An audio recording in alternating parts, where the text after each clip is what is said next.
और आपको बता दें कि आज मेरठ मेट्रो का उद्घाटन होना है। प्रधानमंत्री मोदी उद्घाटन करेंगे। आज दिल्ली मेरठ नमो भारत की सौगात देंगे। उद्घाटन के बाद पीएम मोदी एक जनसभा को संबोधित करेंगे। मेरठ मेट्रो में सफर करते हुए भी पीएम मोदी नजर आ सकते हैं। सीएम योगी आदित्यनाथ वहां मौजूद रहेंगे। मेरठ में सुरक्षा के कड़े इंतजाम किए गए हैं। आज मेरठ मेट्रो का उद्घाटन होना है। मेरठ वालों के लिए दिल्ली अब दूर नहीं। जी हाँ, 1 घंटे से कम वक्त में मेरठ से दिल्ली का सफर तय होगा।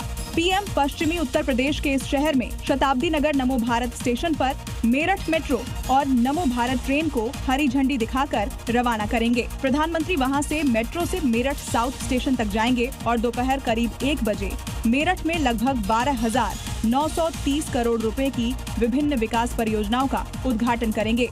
मेरठ से अब 55 मिनट में दिल्ली का सफर तय होगा। तो पीएम मोदी मेरठ वासियों को एक बड़ी सौगात देने जा रहे हैं। और साथ ही बता दें, सीएम योगी आदित्यनाथ ने ग्रेटर नोएडा में जेवर एयरपोर्ट और फिल्म सिटी के बाद अब उत्तर भारत की पहली सेमीकंडक्टर यूनिट की आधारशिला रखी। इस मौके पर उन्होंने जेवर एयरपोर्ट को लेकर विपक्ष पर निशाना भी साधा है। विजन की बात है। पिछली सरकारों के समय में इसी क्षेत्र में गोलियां चलती थी, अपहरण होते थे, सूर्य अस्त होने के बाद घर से बाहर नहीं निकल पाते थे। सीएम योगी ग्रेटर नोएडा के दौरे पर थे।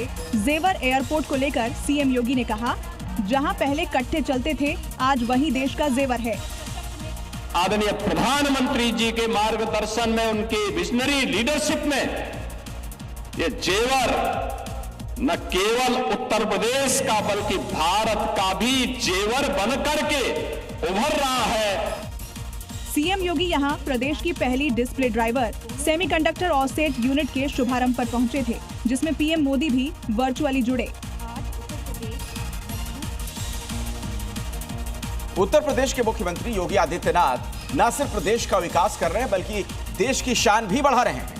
अब योगी के उत्तर प्रदेश में ऐसी चीजों का उत्पादन हो रहा है जो न सिर्फ दुश्मनों के छक्के छुड़ाने के लिए काफी है, बल्कि रोजगार के नए अवसर भी खोल रहा है। और योगी की ये त्रिशक्ति है ब्रह्मोस मिसाइल, जिसका उत्पादन लखनऊ में हो रहा है। दुश्मन के ड्रोन को नेस्तनाबूद करने वाली एंटी ड्रोन गन ड्रोनम अब ग्रेटर नोएडा में भारत की पहली सेमीकंडक्टर पार्क की आधारशिला है, जो न सिर्फ सेना को मजबूत कर रही है, दुश्मनों को मैसेज दे रही है और रोजगार की गारंटी है। क्योंकि ग्रेटर नोएडा में आज भारत की पहली सेमीकंडक्टर यूनिट की आधारशिला रखी गई। पीएम मोदी वर्चुअली कार्यक्रम में जुड़े। 4,000 करोड़ की लागत से लगने वाली इस यूनिट से 3,000 से ज्यादा लोगों को रोजगार मिलेगा।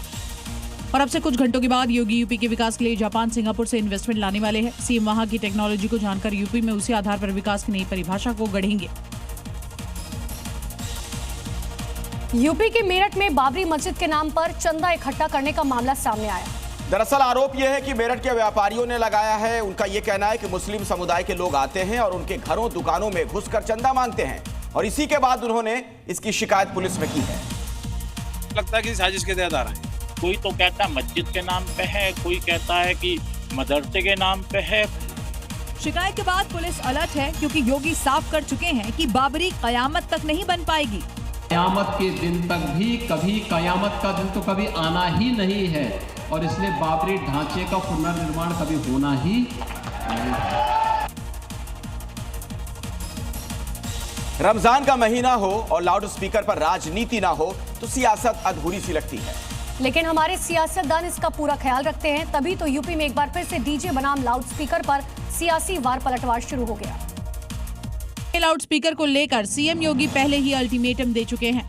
जितने भी बड़े बड़े माइक लगे हुए थानों पर, वे सब उतार करके रख दिए गए हैं।